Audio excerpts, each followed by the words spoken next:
All right, welcome. Welcome to today's town hall session. Good morning, good afternoon, good evening, good night, wherever and whenever you're listening to this.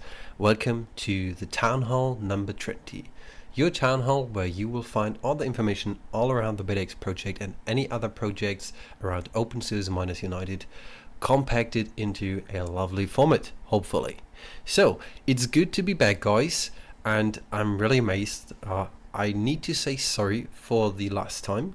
I was not able to record or attend to the last town hall. Reason being is I was sick, I was in preparation for moving, and plenty of other things. So now it's finally time, and it's good to be back. And I already see Scott down there in the audience. Hey Scott, hopefully you can come up on stage later on. But before we do anything like that, let me quickly go over all the topics that we want to talk about today. Obviously, we do have a new firmware release, or a couple ones, and I only want to cover briefly the version 2.2.2, which does feature a critical bug fix for the gamma especially, but we will dive into this later on. After that, I want to talk about the hex version 0.2, which will be the next release for the Bitaxe hex version, and this is currently in the testing stage. Also, I want to talk about the new web flasher that you will shortly receive and can use in the foreseeable future, I'd say in the next couple of weeks, as well as a couple of potential issues with the gamma on the hardware level. And it's good to have Scott here because he can talk way better about hardware than I could. And after that, I want to give you a quick preview about a new device that has been released by PMAXW. What, I don't pronounce his name, it's hilarious. The NerdQAxe Plus, which does finally feature the VM1370 chips, and therefore has reached a staggering amount of 5.4 terahash with just shy of 4 chips, and it looks beautiful, as all the other QX devices do.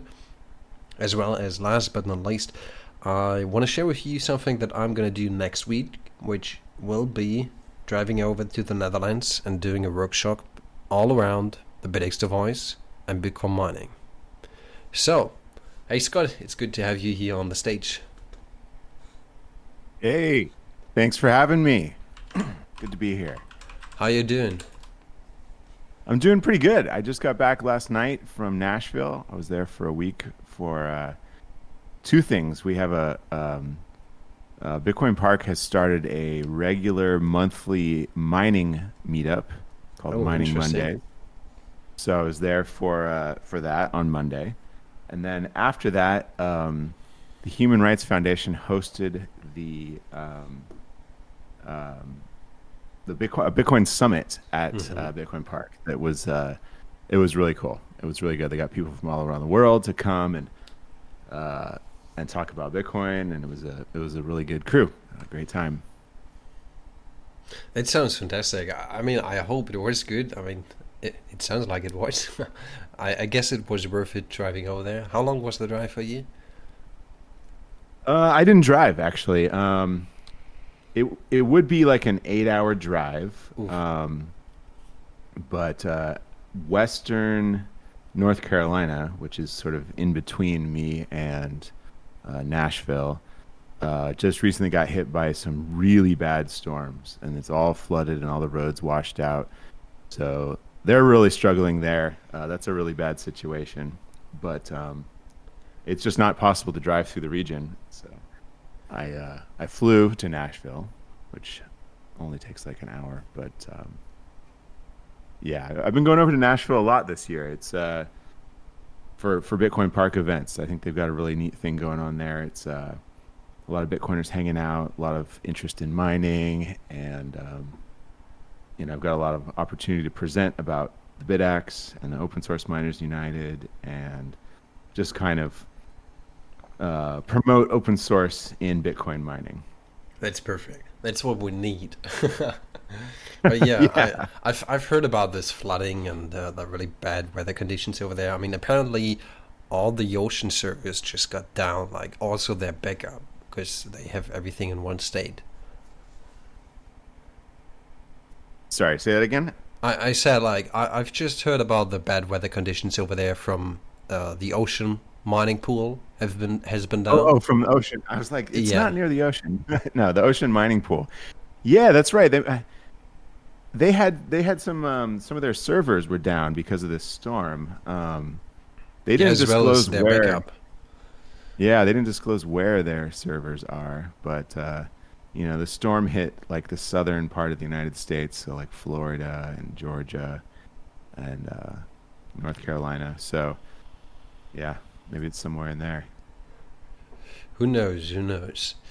Um, yeah, all right. Is there anything else you want to share about these events? I mean, I've no idea how these events work or what actually you do there apart from speaking about or talking about Bitcoin and mining in general. And obviously, uh, I think that you promote Bitaxe heavily over there. Yeah, yeah, I do. So it was a couple of things happened. Several months ago, some of the people who run HRF reached out and they wanted to order 150 bit axes to give to everyone at the conference, which was amazing. And excuse me, Ben made those. And they had like custom graphics on it that said HRF. So that's kind of how I first heard about it. But then they actually invited me to come and to give a quick speech about I guess whatever I wanted. Uh, so let's see. I gave a brief speech about how important open source is in mining. How unfortunate it is that everything is so centralized and closed source right now, despite the fact that Bitcoin is fundamentally open source. I think Hmm. all of you have probably heard me talk about this before, so that's probably not news. But one of the things I thought was actually really cool about this summit was that it's a global Bitcoin summit. So they really emphasized bringing people in from around the world, and there was people there from I think 23 countries around the world, and I think like half of them weren't necessarily even Bitcoiners. They were actually activists and freedom fighters and people that had been, had kind of staged protests against totalitarian regimes and Hmm. dictators around the world. A lot of people from Africa were there, but also there was actually a woman there from North Korea. It was pretty amazing to hear them talk, and they weren't necessarily Bitcoiners. I think they were kind of like they were aware of how Bitcoin can improve their situation and improve the situation in their country by helping them get money to their family and to get money towards people who are in those countries fighting for their freedom. So half the people were sort of these activists, and then the other half were people, Bitcoin developers, people working on Bitcoin, people, full-on Bitcoiners. And so it was really cool talking with these people and hearing their stories, and it just like left me with this sense of like, what we're doing is so important. Like, I mean, I think that's the reason why the Bitcoiners were there was to hear these stories of how people are actually relying on Bitcoin for their freedom. Like, no joke. They're not just saying this to like, pump someone's bags. Like, they are literally relying on Bitcoin. Like, it is their lifeline.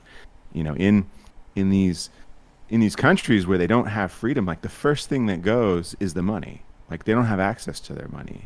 Whether there's massive inflation, like in Venezuela, um, or some places in the Middle East. There are some people there from Lebanon, Gaza, who are like actively being bombed, and they need to have money. They can't travel around with cash or gold. There's no such thing as bank accounts. So Bitcoin is absolutely essential for them. I mean, that's And then really here I am like yeah. talking about like technical details of Bitcoin mining and how important it is to be open source. So I felt a little bit like my situation isn't that important, but I think the point was that what we're doing is important, and I think especially keeping Bitcoin decentralized such that it doesn't have the ability to be censored is incredibly important for these people. It's like a life-saving technology It's in an a way. enabler. So it is. It's totally exactly. It's totally enabler. And yeah, it was just fantastic to be a part of it. Like a whole 3 days, like just focused on like meeting people, talking about this, and you know, finding out like what we can do to help, and just that it's so important. I think that's really good to hear. I can't imagine how awesome it would be to be on such a conference or such a meetup and just have all these different opinions about topics, and out of a sudden you actually figure out, all right, you know what, Bitcoin unites us because we do have all different kinds of issues or all different kinds of problems we're trying to solve, and apparently we can achieve plenty of these solvings just by using Bitcoin, no matter how, which is just amazing. I mean, it's really important. Like I came away with this overwhelming sense of we've got to keep this thing going. Like we've got to make sure that it remains decentralized, permissionless, and open forever, right? We can't just, it's not like when we're building things, it's incredibly important to think about, how is this going to work uh, forever and remain available for everyone. It's no good if it just falls back into the hands of governments or people who seek to control it. Like we've got to make sure that that doesn't happen. Oh yeah, definitely. I mean, just to give a little bit F out to all these companies or some people that are trying to get us into a specific, I'd say, path. How many companies or people have actually reached out to you and asked you to build something proprietary for them? I think people have. I'm lucky enough to be in a situation where I can just ask that straight up, and if the answer isn't convincing enough, then just stop it right there. So, um, yeah, I mean, I think there's various people who've tried in different ways to sort of, spin this into profits for their closed source project. And I mean, I don't. mean, the other thing is I'm so freaking busy that I don't have Yeah, time to get into it yeah, anyways. probably. But it's I mean, you can tell on the on OSMU forum here too, right? Like you just kind of stay frosty, and like if you hear about a project, that sounds really cool, like that's fine, but it's also important to kind of remember that this is the open source miners united, and that's a very important part of it, and to make Yeah, sure and to still, think about how that's going to work. it's still the fact that it's not like that we don't like projects or items or whatever they're coming out there and being good, but I mean, sure, proprietary hardware does have its own touch to it. It's just like, no, man. I mean, there's so many caveats to it. If you do try to produce something that is proprietary, and it eliminates a huge factor of people that are potentially be able to use it. We've seen it many times with other projects and products, not only on Bitcoin. But yeah, I just wanted to point this out. Like, guys, if you ever try to reach out to Open Source Miners United people, F you if you actually try to build a proprietary thing. That's not gonna happen. Yeah, and I mean, there's a lot of people here, right? And there might be people here who that are available to work on your proprietary project, but that's sort of a private conversation with them. Obviously, it's not, forbidden. Like we can't tell you what to do, but No. but this forum is for talking about open source mining and Speaking about this, related we do have a projects. good question from Anderson in the chat. Like, what are the plans or goals for the open source ASIC? I mean, he's probably referring to the ASIC from Block, from the company from Jack Dorsey, but Yeah, I've. that I mean, I can give a bit of an update on that. Oh, nice. I've been talking with him a bunch. I've been working with Rod and Econo Alchemist, who are out of Bitcoin Park. They started the 256 Foundation, which is sort of, aiming to be kind of a funding foundation, like OpenSats or HRF does. Like they fund projects. Like their goal is to raise money for people working on free and open mining. And so when I heard that they were starting this, I was like, wow, I mean, this is fantastic. Like we could certainly use some more money in this. So I've been talking with him a lot, and Rod, especially, who is also the co-founder of Bitcoin Park, is a very well-connected guy, and so he got us, some meetings set up with Block, to talk about this. Like, when can we get this chip? When can we start? And to be honest, we were asking them, like, can you give us the chips early? Like, can you get us advance access to this? And their answer was basically like, no, it's not ready yet. We can't provide you any information about it, which I was bummed to hear. Obviously, I wanted this open source ASIC and I want it now. But the fact of the matter is they're not ready. And okay. I know that making an ASIC, especially a Bitcoin mining ASIC, is incredibly, incredibly expensive and resource intensive. You need to have a huge staff of people that are, that are very well educated in all parts of this process, and it costs a lot of money. And they didn't tell me this, but I'd be willing to bet that even Jack Dorsey, as rich as he is probably like, dang, that's expensive. Tens and tens of millions of dollars just to get started, and a long time that it takes to do it. So, they have committed to providing to sell chips to anyone, anyone here, me, you, anyone. But when they're ready, and they're not ready yet. I don't think that the ASIC itself, the chip, is going to be open source. They haven't told me for sure, but this is what I suspect, and I've talked with some people about this, about why this is the case. I think that Block would like to, but I don't think they can. And I think this comes down to the way ASICs are made. So ASICs, the chips themselves, are made at foundries. And foundries it's not like, like a laser printer where everyone's printer kind of works the same and you just buy one and you print them out. Like, the machines that run at foundries are incredibly sophisticated custom machines.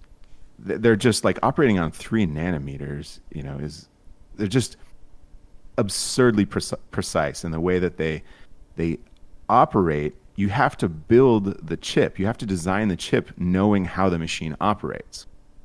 And so from what I understand, when you go to a foundry like TSMC and you say, hey, I want to build a chip there, they're like, okay, first give us a shit ton of money. But secondly, like, you can think of it as like libraries. Like, here are kind of the design guidelines, and here's like examples of how to do it. And you use those building blocks to make your product, right? So like, I can't think of a good example, but it's just like the way that you design your chip has to be compatible with the process that the foundry uses. And so a lot of the designs that go into the chip are actually property of the foundry.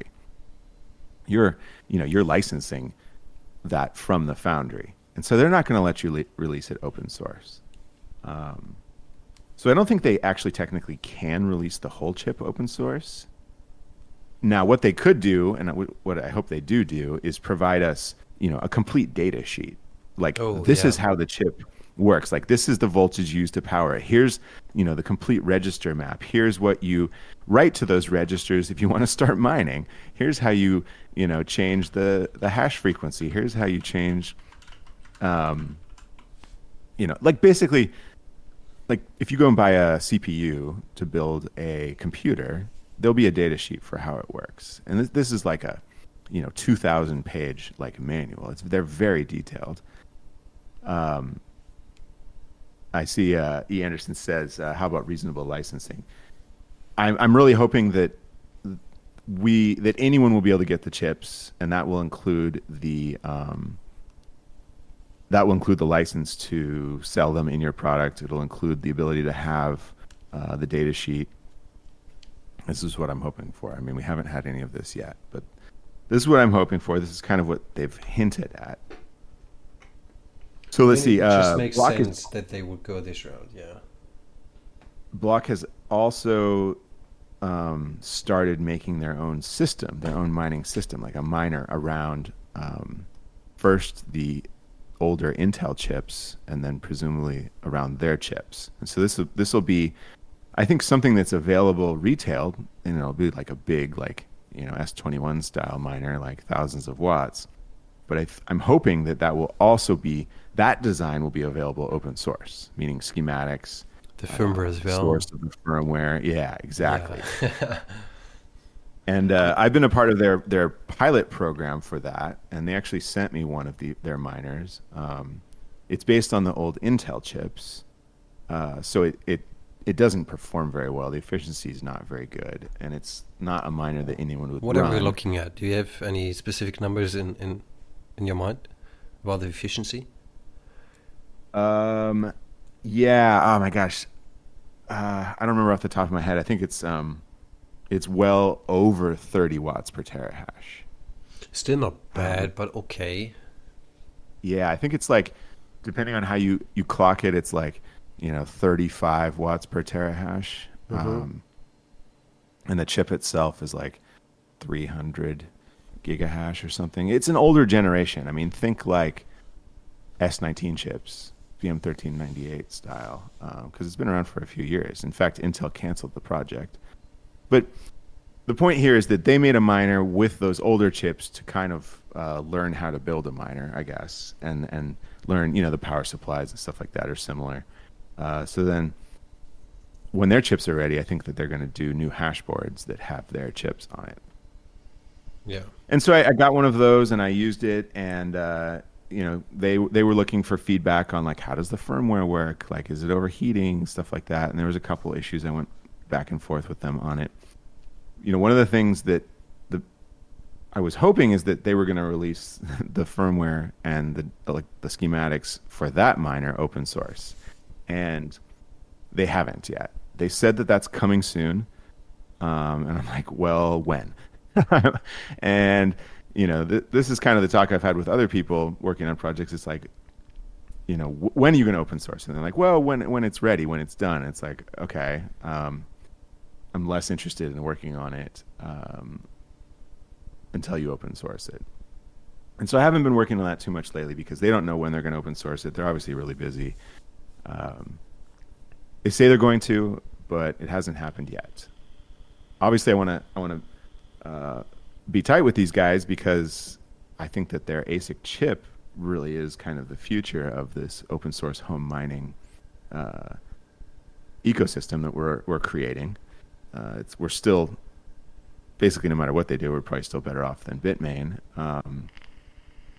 Yeah, I want to stay tight with those guys, so I'm helping them out, but it's not yet. It's not an official open source project yet. And yeah, that's kind of the update there. All right, now I'd say enough of these updates. Let's jump into today's topics of this town hall. And as I said, the first one will be to talk about the latest release for the Bitaxe, the version 2.2.2, which does have the topic critical gamma bug fix. So let's quickly go over all these changes. We have seen a couple of NVS writes that could have caused corruptions, which have been fixed with it, as well as changing it over to the 601. 601 therefore is the board version, to the defaults of it, as well as a couple of other improvements on the 601. So for those of you who are not aware about all these different board models that we do have or that are coming up, usually we start with like 100 increments, like 100, 200, 300, and so on. And if you do see something like 601, 602, 603, and so on, these are usually some improvements on the hardware side, either from the perspective of manufacturing them or at a level of that we have actually found, oh, this IC should not be used and we need to replace it with something else. We have also seen a couple of other improvements, such as, let's see, so we have support from UScore, we have a couple of updates from me and removing of duplication on other things, as well as the ramp up frequency. All in all, this firmware release of version 2.2.2 is kind of necessary because we had a bug with the gamma working on it, where it would cause tremendous issues with the reading of the ASIC temperature as well as the external temperature. And maybe you, Scott, want to dive a little bit deeper into it, because like we had this issue that your device is booting up and it's booting up too quick so that it cannot actually read the ASIC temperature, and then it thinks, all right, this device is overheating, and it goes directly in this overheat state. Is there anything else you would to add to this? Yeah, we switched recently to the TPS 546 voltage regulator, and that voltage regulator has it has an internal temperature sensor, and it's controlled. The voltage regulator itself is controlled over I squared C. Previously, the voltage regulator we used, TPS 5043, 4053, something like that. It was controlled over I squared C, but via a different chip. It was kind of like two chips work together to change the voltage. Anyways, now we have this new one. The new voltage regulator was incorporated into the Ultra 207, the Supra 402, and then on all the gammas, so starting with 600. Those are the hardware versions that had this new voltage regulator. As well so as that kind of the hex, I believe, right? Oh yeah, sorry, the hex. Hex was the first one to have it, thanks to a lot of awesome work by MacFighter and others to get that working. Yeah, sorry, the hex is the first one that had it, but it works really well on the hex, and so we moved it over to all the rest of the Bitaxes basically. The long story is. It is a long story, but the short version is that that kind of changed the initialization routine for those Bitaxes.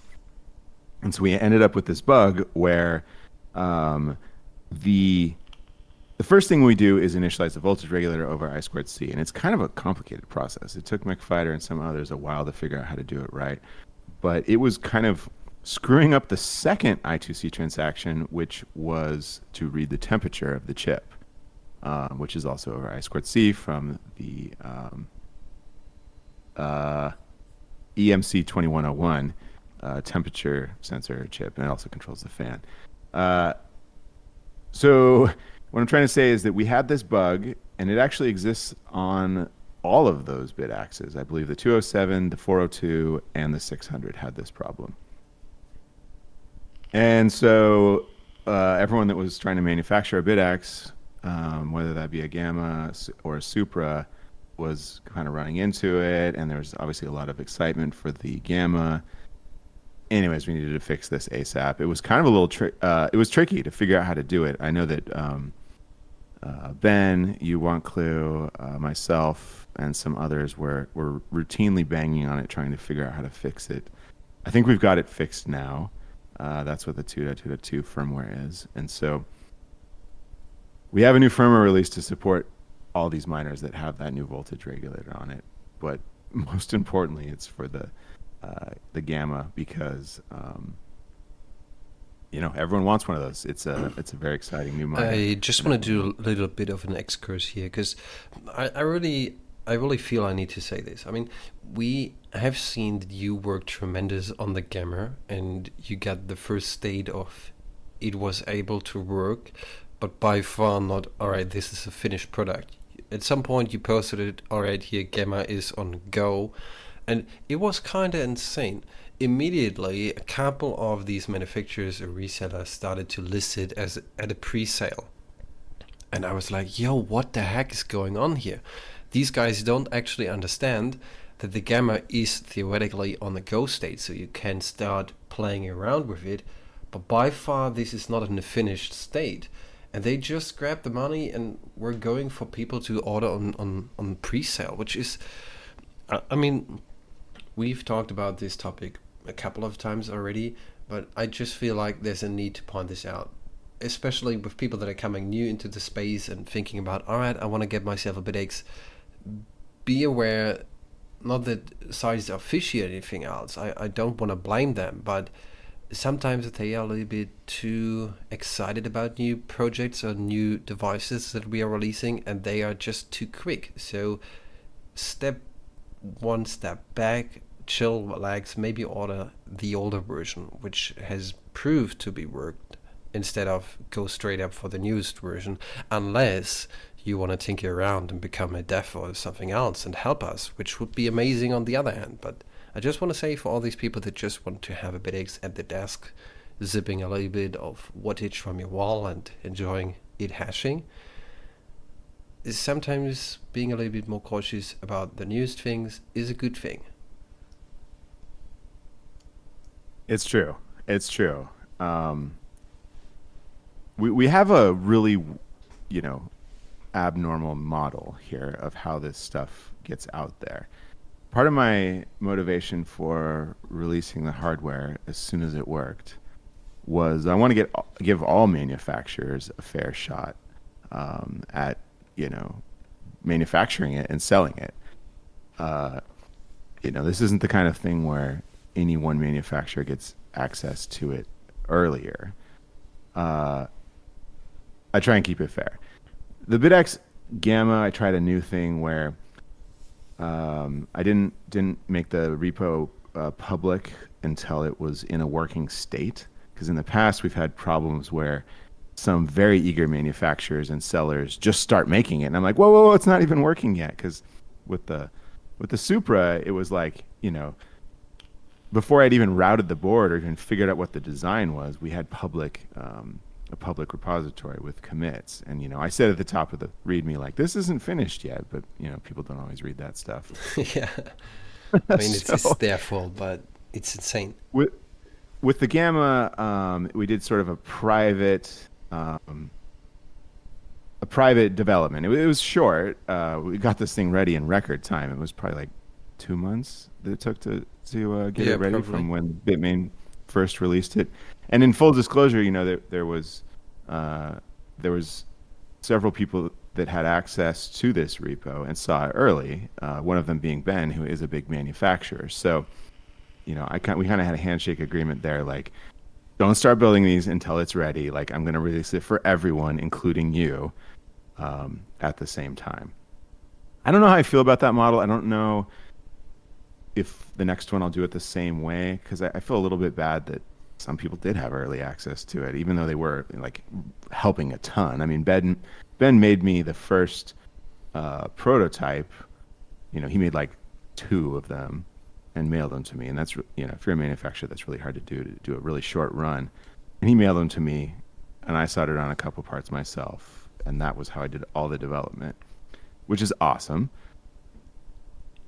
Yeah, anyway, we'll be working on like what the right way to do this is. Because on one hand, I want to make sure it's fair for everyone. And on the other hand, like you said, I don't want sellers to just start selling it and it doesn't work at all. Like, that's going to make people upset if they get this and it's just totally busted, or it's going to cause a huge headache for all of the wonderful people in this forum who do support to get all these people coming here and complaining. A part of all these headaches that these people will probably get, it's also like I'm more worried about the reputation that they're trying to spread with this. I mean, imagine you never knew or don't know anything about Open Source Miners United. Now apparently you ordered yourself a device and what the heck, it's just not working. What kind of scam community is this? So I think this approach of just having private repos and then release it as soon as we do have the first working prototype is the total correct way of doing it. Otherwise we could step into this side where it's hard to actually blame the stupid people that are not reading README files. Yeah. Like I said, it's a pretty wild procedure or method that we have for building hardware. It's much more akin to open source software, which I guess is the model I'm trying to emulate. We'll figure it out. It's a, kind of trial and error. I certainly appreciate everyone's patience and support. I think for the most part, everyone is very patient and is very supportive. Like some sellers are already selling and shipping gammas, and there's been some issues. There's definitely been some problems, some overheating problems, and there's a couple of people that are like, "What is this crap?" and returned it, and it's like, all right, let's dive into this. But several people have been like, like, oh, it's not working, and like they're willing to work with us to like figure it out. And That's yeah, perfect. there's been several people that have been very helpful in figuring out some of the issues. Um, Let's talk about one thing that is, at least from my current knowledge point, the last one, which was an issue with the level shifter. oh yeah, that's not like a showstopper bug. There's two issues with the level shifter. Basically, we left one of the inputs floating, and the data sheet says you're not supposed to do that. But what they it's not very clear what will happen if you do that, which they say it'll use more power than it should. And some people on the internet kind of think that maybe it could cause some data corruption with the other channels on the level shifter. We haven't seen that. It's working just fine. In fact, the way it is with one of those inputs floating. Those issues that I made were more like, let's make sure for the next revision we fix this because it's really easy to change it. Hmm. So, if you have a gamma that has this level shifter configured in this way, don't don't worry, it's going to be fine. I mean, we've tested a bunch of them now at this point, and it seems to be fine. But we're just going to make sure it's sort of like a technicality. We're just going to get it fixed properly going forward. I really need to get my hands on a second camera. The only one that I do have here uh, is from another manufacturer, and it's not really working that well. It's really picky about the input voltage, but this unit that I do have is specifically a dev unit, so maybe they were trying to test some stuff on it. I don't know. I need to get myself a second one. But whatever. So Yeah, yeah, yeah. the the Bitaxe Gamma uses significantly more power than, well, not significantly. I mean, maybe, Well, um, 5 watts more. yeah, 5 watts more is probably safe to say. 5 watts more. We have the same, if you use the same power supply, um, then it's going to be pushing it a little bit harder. The same connector on the Bitaxe, it's going to be pushing it a little bit harder. So power supplies that were kind of already at the edge with the Supra now are going to be probably not working with the Gamma. So I think most of the sellers, and I put this in the README, but most of the sellers are aware of this and have picked bigger power supplies. But there's a wide world of power supplies out there, and some of them are totally shitty.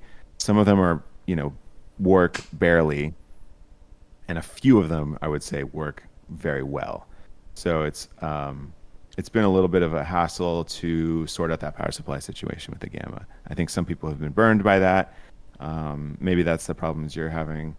Is that the input voltage is not high enough for the Bitaxe to operate properly.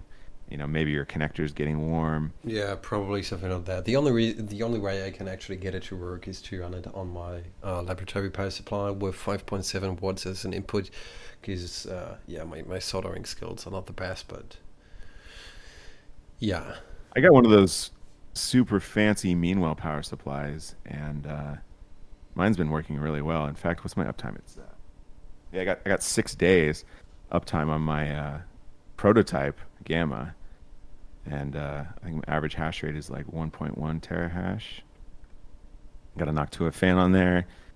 It's it's warm, but it seems to be chugging. And so actually, that's another one of the sort of main issues at this point we're having with some of the Gammas is that it's 5 watts hotter, right? And all that extra power is dissipated as heat, and so in some cases the stock these default hash frequency and hash voltage that we pick are kind of like we have to guess. Yeah, And one good thing here is, especially for all these things like Chris Taps.sats was running in the chat that maybe we could try to make recommendations right up for do's and don'ts, which would fall into this topic. I mean, yeah, sure, we could do that, but we do have recommendations and what to use on the GitHub repository on the hardware level.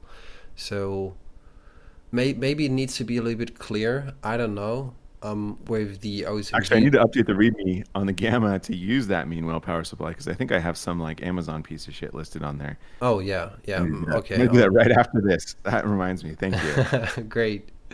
All right. So one issue fixed. That's perfect. So yeah, that's really good to see. Also, Chris Tabs.sats. I'm sorry if I do pronounce this name wrong. It's good to see that you're a new manufacturer. We can't have enough of manufacturers all around, so that's good to see. Anderson was writing power supplies ref. Yeah, definitely. Robin 4 was asking, can we actually recommend a good power supply for the Bitaxe? So as Scott said, I'd say this Meanwell is the company's name. Power supplies are really great. I believe that's an American company, right? So I'm not sure if this is available globally.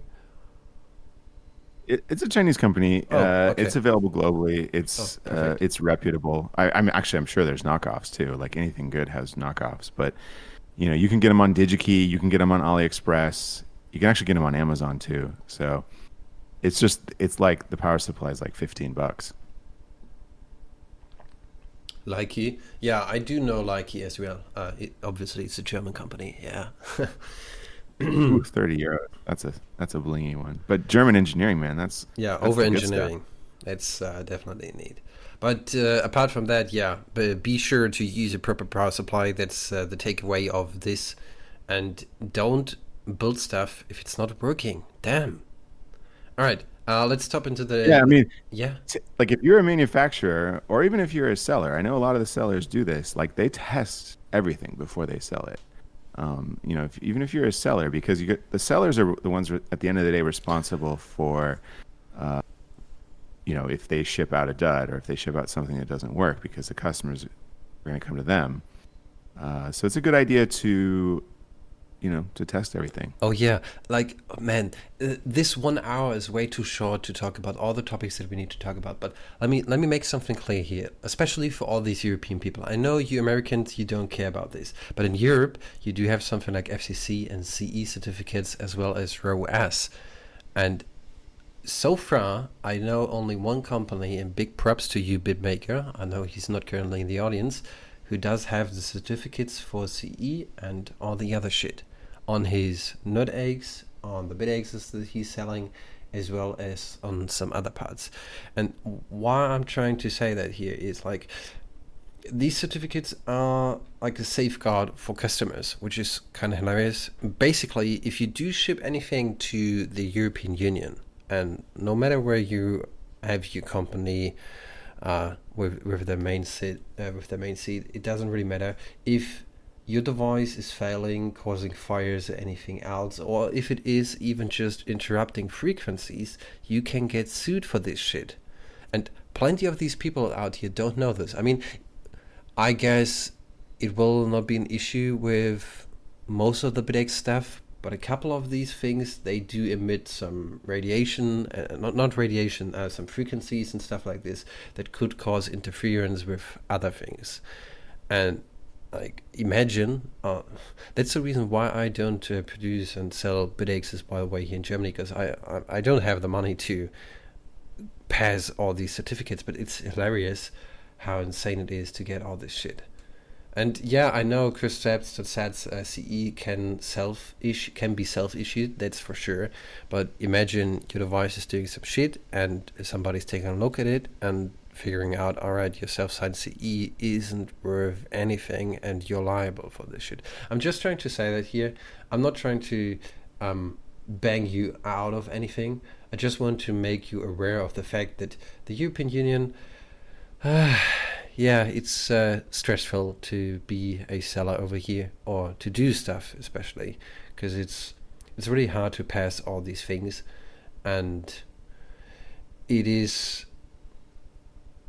also a thing that I want to bring up to the table because we have seen plenty of knockoffs of the Bitaxe devices, which are poorly produced by some poorly manufacturers, and to get rid of them you would need to talk to the customs or to all these, I don't know, regulation points and tell them, hey guys, here's some shit going on. But what this actually also would do is it would knock off all the other resellers that don't have CE certificates on their devices but are working perfectly.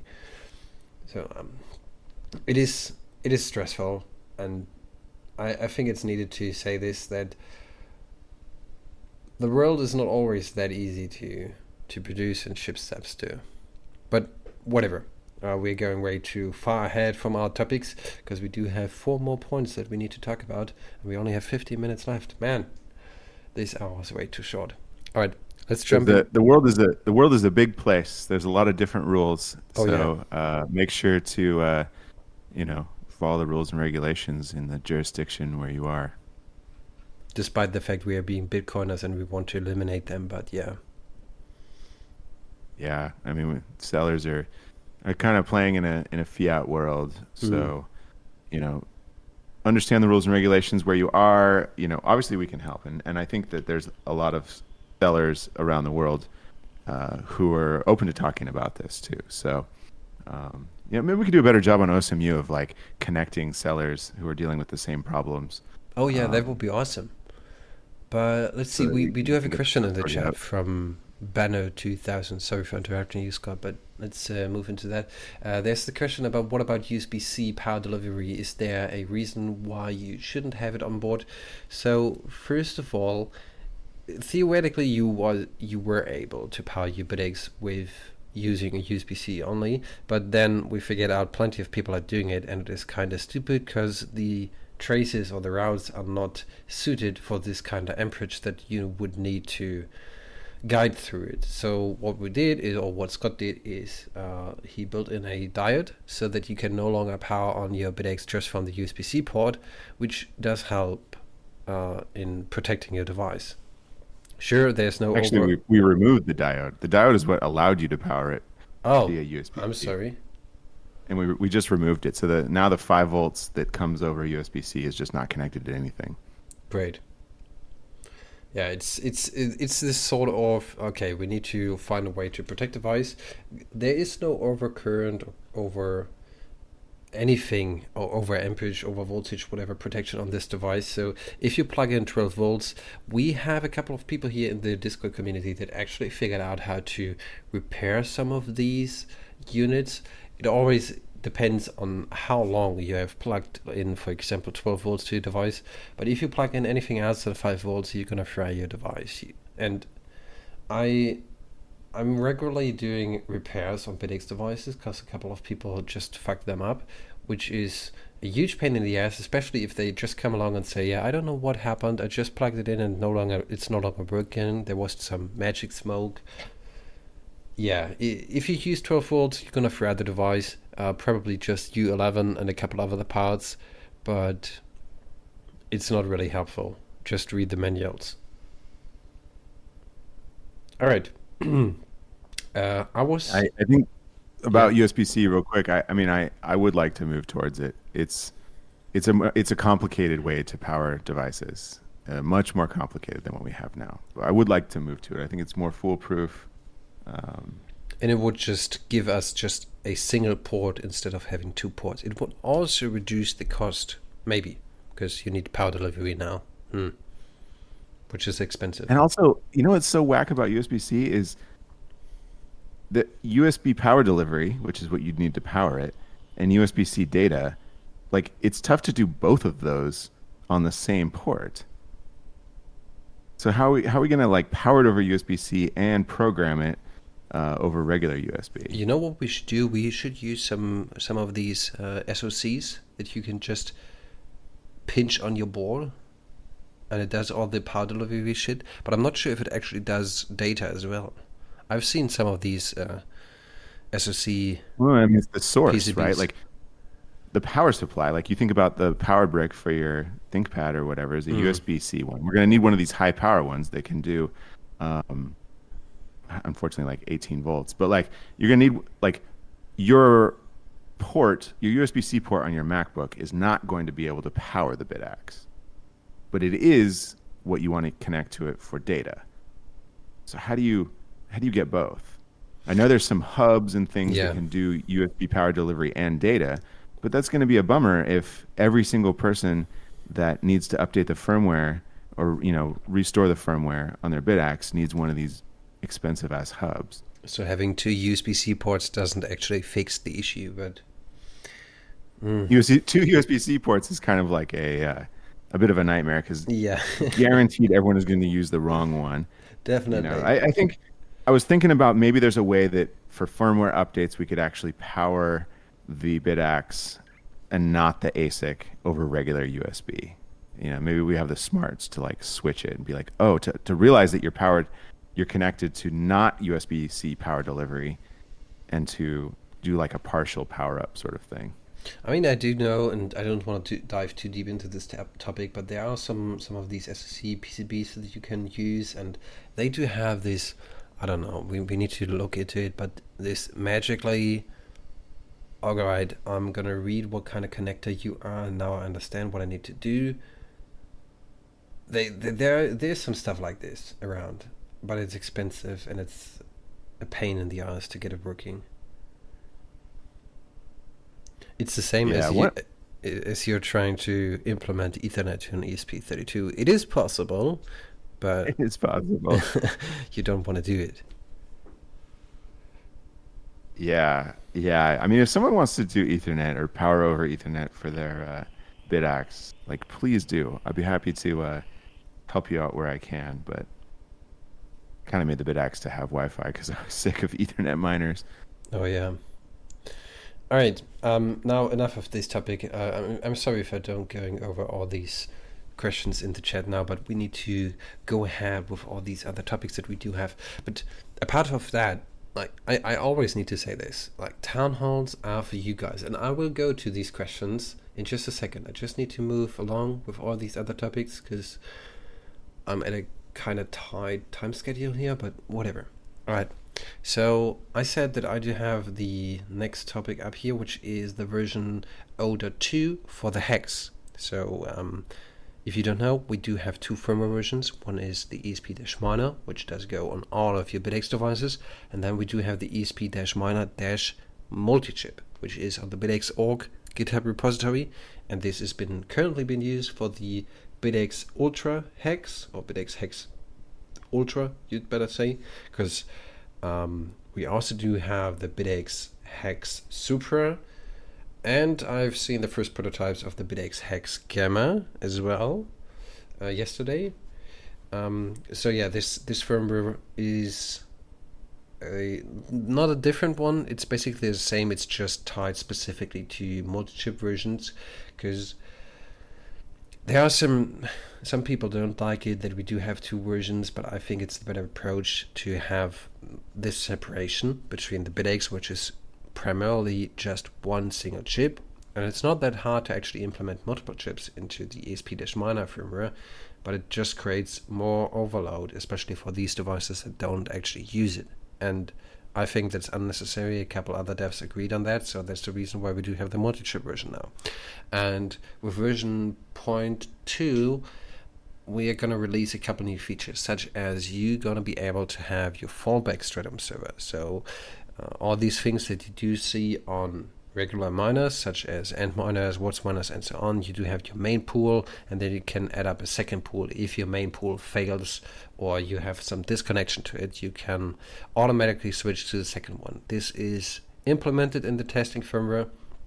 There are a couple of bugs that we are trying to fix here, especially some major bugs, and I hope that we can fix them in the next week, because I really want to get going with version 0.2, as well as a couple other things, such as improvements for the dashboard and the overall statistics that you do see.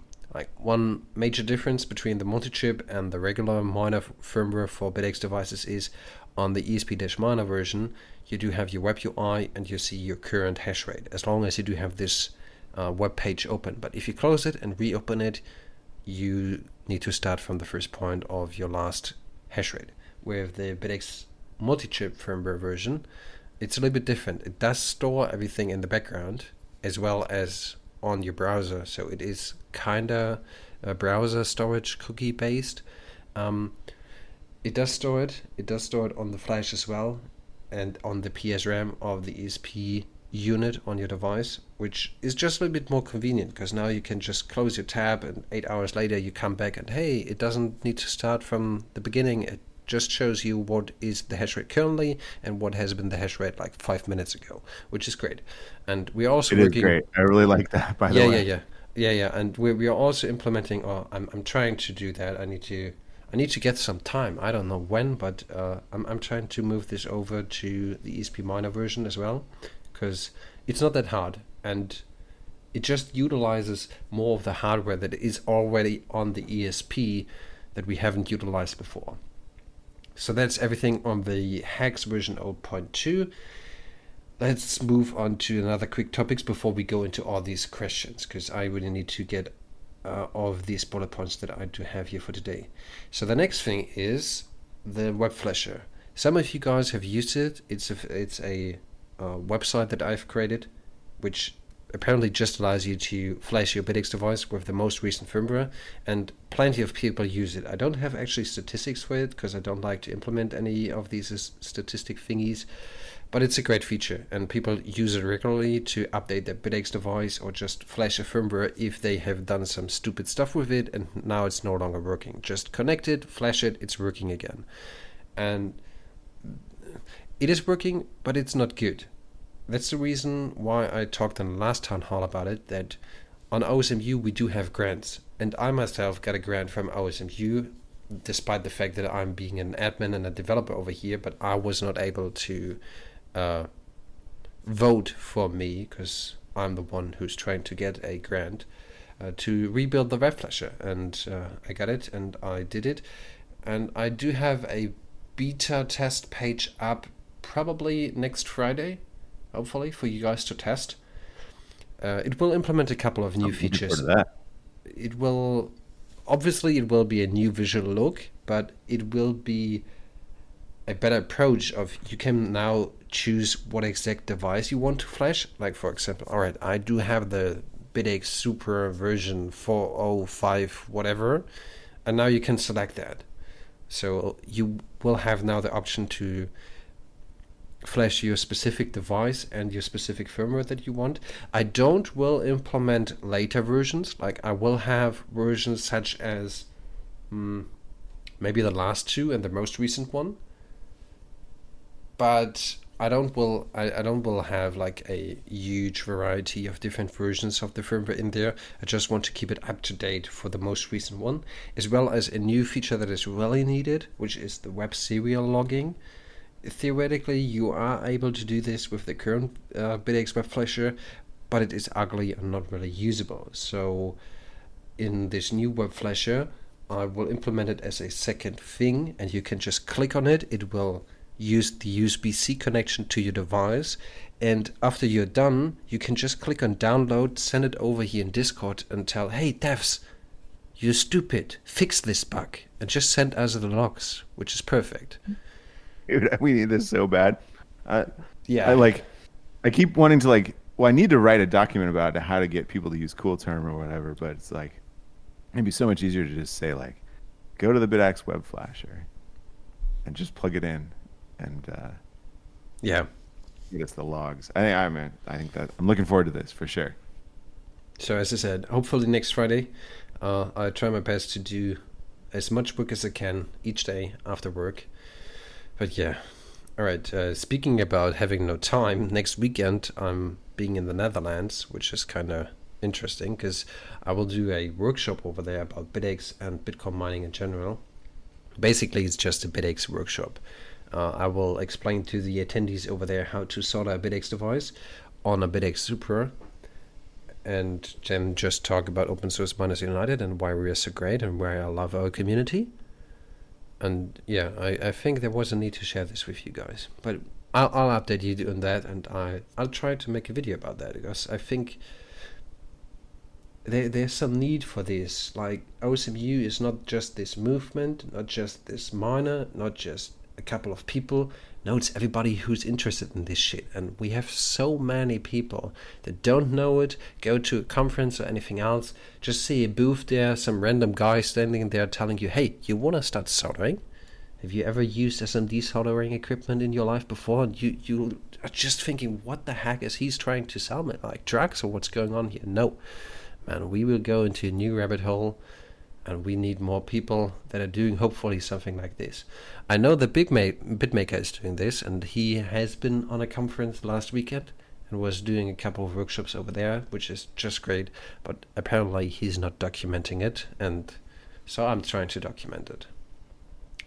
And This is the way. This is the way. This is how we get this out there, get this message out there, get a lot more new users, get people more contributors, get people making their own miners. All right, real quick story. I know we're negative time. I was in Nashville, and there's people from all around the world, and there was a woman there from Japan who is a part of in Tokyo a Bitcoin space that they have there, and she was like, "Oh, hey, have you heard of the Bitaxe Club?" And I was like, "Wait, what? The Bitaxe Club?" And she's like, "Yeah, it's a group in Japan, and they have a Telegram group." And she was showing it to me. Obviously, it's all in Japanese, so I don't know what they're talking about, but it's all about Bitaxe. There's 820 people in this group. What? Yes, that's what I said. I was like, "Holy cow!" Bitaxe is huge in Japan, apparently. But these are people they're helping each other. They're getting people set up. I don't exactly know what they're talking about, but presumably they're talking to their friends. They're getting people going on this project, which is so essential. So anyone here that's listening or is part of any other groups, going out and talking to people about this is super helpful for the project.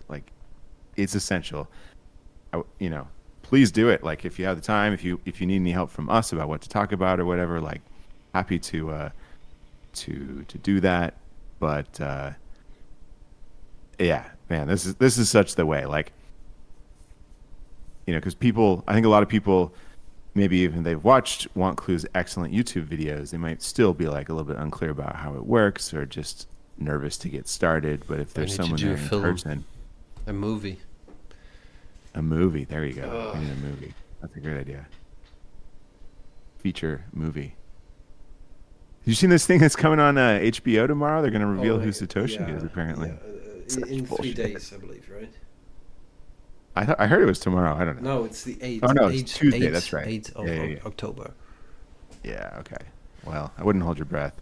It's... Okay, so... We are on negative time, but whatever. It's not about revealing Satoshi. It is about making clear who might be Satoshi, and they actually state this in the description. So all these people out there that are just reading headlines. I'm sorry, Scott, if you just did. Read the damn description. It says in the HBO description, it will unveil new and never seen before information of who might be Satoshi Nakamoto. They are never stating that they know who is Satoshi Nakamoto. So I believe there will be no reveal, but it's apparently big news because everybody's just reading the headlines. But yeah, okay, so let's move on with negative time. Lastly, but not least, we have a new product. The NerdQAxe++. Woo! Sink in this name. Oof. I mean, naming schemes are always hard. Imagine being a producer or manufacturer at Samsung or LG and creating a new TV. No, these naming schemes are hilarious. But the NerdQAxe++ is basically the NerdQAxe Plus, which does have the BM1368, and now the plus means it's using the BM1370. So the NerdQAxe, which is the QAxe for all of these people that don't know, paired with a NerdMiner display, the LilyGo display, and now uses the most recent ASIC chips. And it reached a staggering amount of 5.4 terahash of just four chips, which is amazing. And he did really great work on this. PMAXSW. His name is so... he did a really great job on that. And naming things strangely. Yeah, it's a joke if you know programming, but whatever.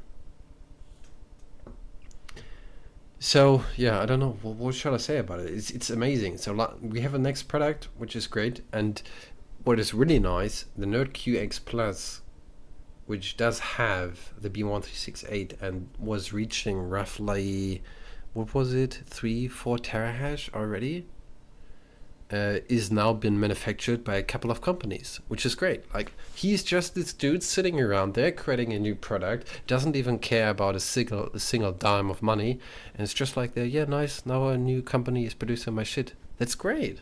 That's open source. It's so cool, man. I want one. I want one too. The bad thing is, now that I moved, I'm now 600 kilometers away from him, so I can no longer knock on his door. It's really unfortunate. I mean, it was nice living next to him. Like, it was just a 10-minute drive to him, and now it's like 6 to 7 hours. Well, hopefully soon we can get manufacturers, a lot of manufacturers up and rolling with the NerdQAxe plus plus. Hopefully. And we can just get them in stores. I'm looking forward to it.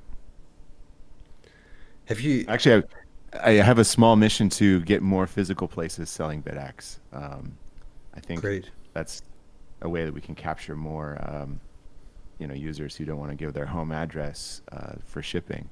So, while we're out there starting Bitaxe clubs or talking about Bitaxe in person, if you're in a regular in a spot, consider selling them in person. I mean, you can make money doing it.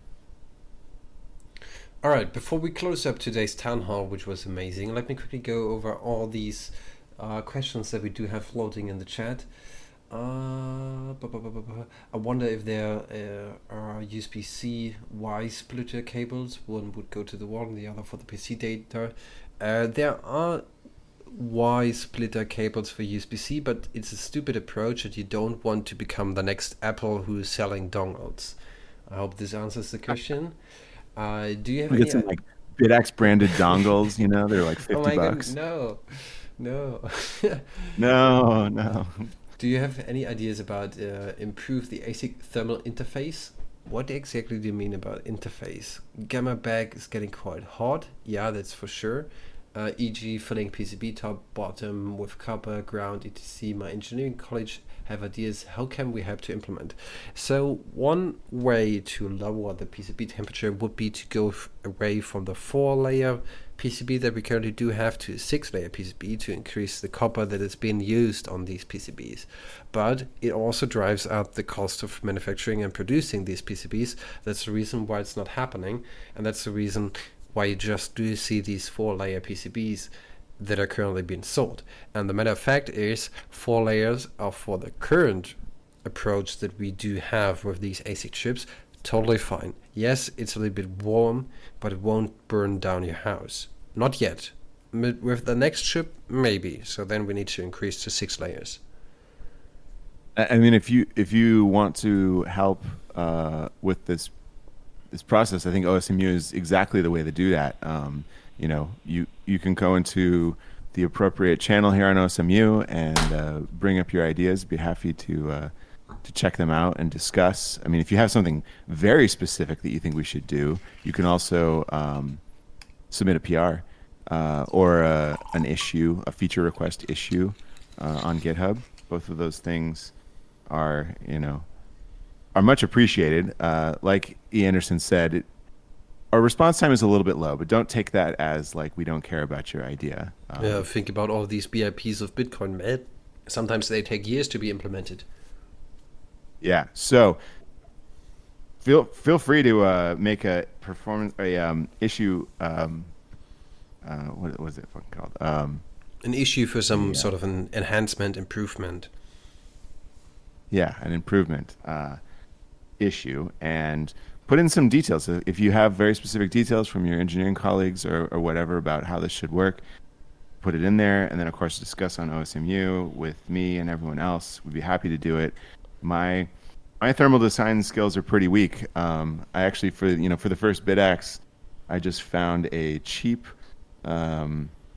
heat sink that seemed to be about the right size and tried it out, and it seemed to work. And so that's how we got to where we are now. I am definitely not opposed to being smarter about it. We do have to be careful about the cost and the availability. Because again, there's a lot of manufacturers of the Bitaxe, and they need to be able to get these things. It's not like we care about these manufacturers. It's just like we care about the people who are trying to purchase it, because we do know this. Like, manufacturers are being manufacturers. They do produce it as low as possible on the cost wise. But as soon as you do have a reseller somewhere in the middle in between, they will increase the price. So as long as you can improve the device and keep or maintain the same price level or even reduce it, it's going to improve the price for everyone, especially these people that are trying to buy a device. And I'm being a little bit mean, but usually what I do is I just sometimes, if I'm in these X spaces on X, they're like these live podcast thingies, and they talk about mining equipment and where I can get one. I usually blame like 50 to 60% of all these resellers, because they are just so stupidly insane high of a price point that I just say, you know what, just go over there. Like, why should I purchase a product from you if you have double the price than one of the manufacturers who's actually contributing to OSMU, you zimp. Sorry, I need to say that. Who is this? Man, I don't want to... We'll talk about it later. Yeah, I don't want to talk about names here, because this town hall is for the people, from the people. We love everybody, but I don't like people who are being stupid on prices. It's personal opinion, and it falls in the same category for me as well as political things. I'm not talking about this live because it's my opinion, and I'm here being someone who's trying to represent SMU, so I'm not doing that, because we are a community who love mining, and we will do mining, and we will do development, which is great. And I thank everybody for being here. The good thing is, if you have an idea of how to make the Bitaxe for cheaper or to make it better, we'd love to hear about it. But if you really just want to do it, that's the cool thing about this. It's open source. You can just do it. You can, if you can sell the Bitaxe for half the price, you could just capture all the market and get rich like right away. So please do it. That's a good idea. I need to consider it. All right. Thank you, Scott, for being here. I don't want to be dismissive. Like, we want to hear about your ideas too. We want to hear about your ideas. It just may take a second to get me or Juan Clue to respond, because we got a lot of stuff going on. GitHub is great. It takes just time to actually filter out stuff. Like, we still have issues from 2023 open that we could close them, but sometimes you just want to leave them there to be aware of the fact what has been presented as an issue over there. What we should do is let's go. We can wrap this up, but let's go to the general chat in OSMU for like a social 15 minutes or half hour or whatever with everyone. I think that's a great idea. All right. With that, thank you, Scott, for being here with me on the stage and entertaining everybody. Thanks to everybody who is tuning in or listening to this later on any of these platforms that this town hall is available on. And if you're listening to this later on and you hold through all the way to the end and you still don't know about OSMU, I haven't said this enough in all these other town halls. Visit discord.gg/OSMU, and if you want to get more information about any of these products that we do have or that we developed, because we are not a company, we're not a foundation, we are just some nerds on the internet that love to develop and tinker around Bitcoin, visit osmu.wiki. Thanks for being here. I love you all. See you next time. Bye-bye.